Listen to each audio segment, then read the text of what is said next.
तो मीडिया में जितनी तत्परता है, जितनी फिक्र है, अभी कोई मुझे नहीं लगता है कोई जल्दी मुख्यमंत्री बनने वाला। वक्त लगेगा, थोड़ा सा आराम कीजिए, उनको भी थोड़ा आराम करने दीजिए। हमारे मित्र हैं नीतीश कुमार जी, बिहार में नेताओं की कमी नहीं है। नेताओं में तो लालू यादव भी हमारे बहुत अच्छे मित्र हैं, फैमिली फ्रेंड्स हैं। तेजस्वी बहुत काबिल है, लेकिन यहाँ पे और बहुत सारे काबिल लोग हैं यहाँ हर पार्टी में। लेकिन साथ साथ काबिलियत के साथ साथ उनकी छवि भी अच्छी होनी चाहिए। ऐसा ना हो कि किसी ने कोई पर्ची वाला बाबा यहाँ की कोई पर्ची निकाल दे, इसका ध्यान रखिएगा। वैसे एक आदमी और वेट एंड वॉच करते रहिए आप, जो बहुत विद्वान है, बहुत काबिल है, बहुत लर्न है, बहुत विजन है उसके अंदर में, और वो है प्रशांत किशोर। Thank you. इस बार चुनाव के पहले ही उनकी जो हालत होगी, कि चुनाव के बाद तो ऐसी हालत होगी जिसकी कल्पना भी नहीं की जा सकती। और ममता बनर्जी का नेतृत्व और टीएमसी इस बार स्वीपिंग रिजल्ट देगी। अमित शाह ने एक बात कहा था कि सरकार अगर बनेगी, ये सब काम मेरा नहीं है। मैं तो क्या स्वीपिंग रिजल्ट मतलब बहुमत से, बहुत अच्छे तरीके। आप कॉन्फिडेंस लेवल, बॉडी लैंग्वेज देखिए, आप टीएमसी का, ममता जी का, अभिषेक बनर्जी का, हम तमाम लोगों का जिस तरह से आपसे बात कर रहे हैं बगैर तनाव के, इतने कॉन्फिडेंस से, इतने रिलैक्स होकर बात कर रहे हैं आप लोगों से हम लोग, तो इससे आप समझ जाइए कि हमारे अंदर आत्मविश्वास भी है। और हमारे ऊपर हमने जो काम किया है बंगाल में, या हमने तृणमूल कांग्रेस ने ममता जी का जो नाम हुआ है, वो बहुत ही अद्भुत है, और परिणाम आपको जल्द मिलेगा। सर एक आखिरी सवाल, अमित शाह ने कहा कि सरकार बनेगी तो 6 महीने में यूजीसी लागू करेगा बंगाल में। न नॉर्मल तेल होगा, न राधा नाचे। वो अमित शाह जी जो अपने जुमलों के लिए मशहूर हैं, इस बार फिर उन्होंने जिक्र किया है कि 6 महीने बाद वो होगा। ये तो उन्होंने बिहार में भी कहा था। एक दो चीजें वो हमेशा कहते हैं, हम 2/3 मतों से जीतेंगे, 2/3 मतों से जीतेंगे, हमेशा कहते हैं। बिहार में भी कहा था उन्होंने, दिल्ली में भी कहा था एक बार, 2/3 मतों से जीतेंगे। 2/3 मतों से तो नहीं जीते थे, 2-3 सीटें आ गई थी, स्कूटर पार्टी हो गए थे केजरीवाल के सामने। तो आप सोचिए, केजरीवाल के सामने जब स्कूटर पार्टी हो गए थे, तो अभी यहाँ पे बंगाल में, हमारे ग्रेट बंगाल में, इनके जो वायदे और वायदे खिलाफी या झूठ का अंबार जो है, वो इस बार कहाँ जाएगा, कितना नीचे जाएगा, खत्म हो जाएगा, ध्वस्त हो जाएगा, पस्त हो जाएगा, फिनिश हो जाएगा, आप देखिए। सर नीतीश कुमार को क्या कहिएगा सर, जिसमें 1000 करोड़ रुपए का डील करते नजर आ रहा है, और वो कहते हुए नजर आ रहे हैं कि मुसलमानों का वोट जो है हम कर ले पार्ट करने को क्या कहिएगा? देखिए, अब तो उनकी पार्टी खुद ही बंट गई है, जिनके नाम का आपने जिक्र किया, और उसका ऐसा इम्पैक्ट हुआ है, जो वीडियो वायरल हुआ है, चारों तरफ उसकी चर्चा हो रही है, चारों तरफ उसका जिक्र हो रहा है। और हमारे ग्रेट बंगाल के लोगों ने उनका फैसला उनके लिए शुरू होने से पहले ही खत्म कर दिया।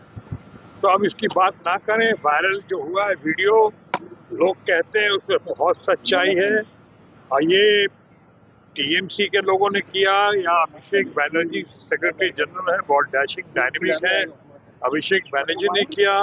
पहले भी आपको याद है इस तरह की चाल, इस तरह की साजिश जो हमारे भारतीय जनता पार्टी के मित्रगण वो लोग कर रहे थे, चाहे मेडिकल कॉलेज का मामला हो या संदेश खाली का मामला हो, वहाँ भी टीएमसी ने और खासकर हमारे अभिषेक बनर्जी ने उसको ध्वस्त कर दिया था, उनका वीडियो वायरल करके।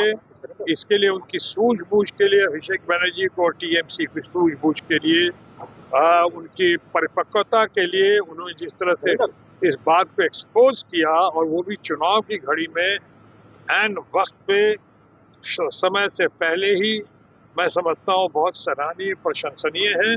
और जैसा मैंने कहा, उसका इम्पैक्ट आप देख चुके हैं, पूरे बंगाल में नहीं बल्कि पूरे हिंदुस्तान में जो इम्पैक्ट पड़ा है कि 1000 करोड़ रुपए की डील की वजह से ये सारा मामला जो दिख रहा था वो एक्सपोज हो चुका है। तो अब उसके बारे में अब फिलहाल मुझे ज्यादा चर्चा करनी है। अमित शाह ने कहा है सर कि घुसपैठियों की मदद से घुसपैठियों की सरकार बनाना चाहती है ममता। पहली बात तो जैसे ज्ञानादेश होता है वैसे भारतीय जनता पार्टी करती है, और भारतीय जनता पार्टी जो कहती है वो ज्ञानेश बाबू करते हैं, इलेक्शन कमीशन करता है। घुसपैठियों का इतना जिक्र आपके जरिए भी सुन रहा हूं, हम लोग इतना सुन रहे हैं। आप खुद ही बता दें, 4 घुसपैठियों का नाम बताया। पहले घुसपैठियों का हल्ला शोर मचा रहे थे दिल्ली में, फिर मचा रहे थे झारखंड में कुछ हद तक, उसके बाद मचा रहे थे आपको अपने हमारे बिहार में, बिहार के बाद अब बंगाल में। अभी तक के जो उनके पालतू लोग हैं या जो फालतू लोग हैं, जिनमें कोई दम नहीं है, वो अपनी हरकतों से अपने मालिक को हिज मास्टर्स वॉइस बनकर खुश करने की कोशिश कर रही है। जैसा इलेक्शन कमीशन वो जान के इस बातों का प्रचार कर रही है, लेकिन कोई उसका रास्ता निकाल नहीं रही, किसी को बता नहीं पा रही है कौन घुसी है। घुसपैठियों का मामला जो है, ये जो बार बार उठाते हैं, ये हमारे भारतीय जनता पार्टी के दोस्तों का एक डेस्परेशन है, एक फ्रस्ट्रेशन है। बंगाल में इनकी नाव आकर रुकी दिख रही है। ऐसा नहीं कि बाकी जगह बिहार हो कि हरियाणा हो कि महाराष्ट्र और हरियाणा में 22,000 वोटों का फर्क पड़ा।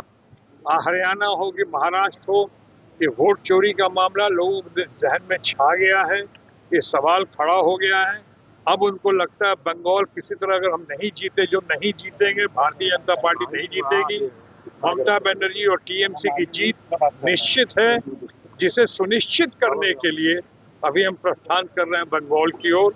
मैं आपको दावे के साथ कह सकता हूँ, हालांकि बहुत विनम्रता पूर्वक, ये चाल वहां नहीं चलेगी। उनको लगता है बंगाल में अगर नहीं जीते तो सारा मटिया मेड हो जाएगा। पूरे हिंदुस्तान में लोगों का मानना होगा कि यकीनन वोट चोरी या अलग हथकंडों से चुनाव जीता गया, या चुनाव की जो जीत हुई वो ज्ञानादेश की वजह से हुई, ज्ञानेश बाबू की वजह से हुई। ये पूरा एक बार हो जाएगा साबित। इसलिए इस बार बहुत डेस्परेशन, फ्रस्ट्रेशन है कि कुछ भी करो, बाय हुक और बाय क्रुक बंगाल को जीते, चाहे एसआईआर का पचड़ा हो या वहां पे जिस तरह की तुष्टीकरण और क्या क्या बातें करके उसका लफड़ा हो। क्या अभी जो अपनी घोषणा कर रहे हैं, वो घोषणा घिसे पिटे वायदों का जिक्र हो रहा है। ये वायदा करने वाले हमारे मित्र हैं, जो माननीय प्रधानमंत्री नरेंद्र मोदी जी, चाहे अमित शाह जी, जिनका आपने जिक्र किया। इनसे पूछना पड़ेगा कि आप कहते तो हो कि मोदी की गारंटी है, कहते तो हो कि हमारा वायदा है, पहले के वायदों का क्या हुआ? क्या पहले के वायदे जो 2 करोड़ रोजगार देने के थे, उसमें 20 लाख को भी रोजगार दिया आपने? क्या पहले का वायदा जो था 15-15 लाख देने का, अगर उसको छोड़ भी दे, वो भूल भी जाए जुमले को, तो किसानों की आमदनी डबल करने का था, वो पूरा किया। बंगाल का आपने डेवलपमेंट का, गरीबों का, मनरेगा का करीब करीब 2 लाख करोड़ रुपया रखा हुआ है। क्या वो वायदा आपने पूरा किया? आपने कहा था चुनाव के पहले हो जाएगा, पार्लियामेंट में कहा, वो पूरा नहीं किया। तो अभी जो है ये खाली घड़ा, ये हमारा भारतीय जनता पार्टी के मित्रों के जरिए अभी कह रहे हैं कि खाली घड़ा बजा रहे हैं। अभी कह रहे हैं कि हम एक भ्रष्टाचारियों को जेल के सलाखों के पीछे भेजेंगे। तो वॉशिंग मशीन लेकर घूमने वाली ये भारतीय जनता पार्टी, जिनके बर्तनों को मैं बहुत अच्छी तरह पहचानता हूँ, इन्होंने पिछली बार इतने लोगों को, तथाकथित भ्रष्टाचारियों को उन्होंने अपने यहाँ शामिल किया वॉशिंग मशीन के जरिए। क्या उस पर एक्शन लेंगे? उसमें बहुत सारे लोग बंगाल के भी हैं, और जो बंगाल की लीडरशिप करना चाह रहे हैं भारतीय जनता पार्टी के, वो तो खुद भ्रष्टाचार की उपज है। उनको किसी को आपने ठीक किया, किसी को लिया, वो गारंटी पूरी की आपने, कि अभी कह रहे हैं भ्रष्टाचारियों को जेल की सलाख के पीछे भेजेंगे। आपने कहा था 70,000 करोड़ रुपए का घोटाला, 2 दिन बाद, हालांकि उनके बारे में नहीं बोल रहा हूँ जिनके बारे में आपने कहा था, वो तो स्वर्गीय हैं, लेकिन हम इनकी बात करें, माननीय प्रधानमंत्री, कि आपने कहा था 70,000 करोड़ रुपए का घोटाला, 2 दिन बाद आपने उसको, वो जब वहाँ पे उनकी पार्टी में शामिल हो गया, वॉशिंग मशीन से निकल गया, तो उसको फौरन 3 दिन 4 दिन बाद आपने वित्त मंत्री बना दिया। आप समझ गए मैं कहाँ की बात कर रहा हूँ, महाराष्ट्र की बात कर रहा हूँ।